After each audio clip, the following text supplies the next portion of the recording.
What do you say to patients when their implants are failing? Do you say, your implants have failed, Millie? It's Paul, Dr. Nacho Goodman. I'll share with you my first patient today, failing implants. I have to walk into the operatory and share with this patient that her implants are failing. And the first thing I do is don't use the word fail. It is way too dramatic.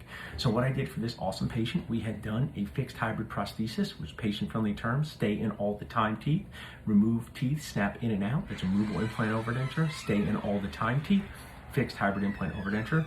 So we had done this for this patient in 2008. It lasted 13 years. Patient had not returned for maintenance in almost a decade. So how would you expect a car to last if you didn't bring it at maintenance for a decade? But instead of shaming the patient, making them feel bad, I just focus on what's happening now. So I shared with the patient is, hey, these implants show a lot of bone shrinkage. This one over here, 0.2 x-ray on screen, shows 100% bone shrinkage. These ones in the middle, better news, show like 50% bone shrinkage.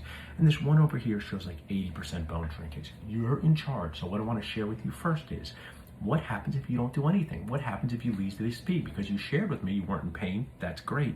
But I want to tell you, share with you, make you aware, phrases like that. If you decide to do nothing, you can have a bigger problem. What are these problems like? It could be pain, it could be swelling, it could be infection. Even though I know it hasn't caused any of these things yet, we don't know what day you might wake up with a swollen face. So that's the risk, the challenges. That's what happens if you do nothing. Okay, what can we do? Well, today, since it's a fairly complex case, we took a three-dimensional x-ray, share with the patient, so we can see how tall the bone is, how wide the bone is, to see the extent of the bone shrinkage. Instead of bone loss, I say bone shrinkage. I don't say periodontal. That's a dentist term. I say bone loss, bone shrinkage, patient-friendly terms, and make a plan together. So I said, let's get this three-dimensional x-ray. We're gonna make a plan together. At the next visit, we're gonna sit together with our in-office periodontist. I will do the work above the gum, or our prosthodontist will do the work above the gum. Our periodontist is gonna take care of the work below the gum, and let's make a plan to see what we need to do. It may be like this, and this is when you share a story, an analogy, a comparison, patients get it. So I say, oh, how old is your car that you brought here? They said 2009. I said, oh, well, imagine if your mechanic said, we can do all these things to fix it up, but it doesn't make a ton of sense. We could do it, and you can invest in it, but it may only be a few months for this car before this car needs to be replaced. So I just start to put into the patient's mind, are we gonna do things to fix this up, make this a little bit better, or is it gonna make more sense to replace it? But I keep saying, let's figure out a plan together, make things fun.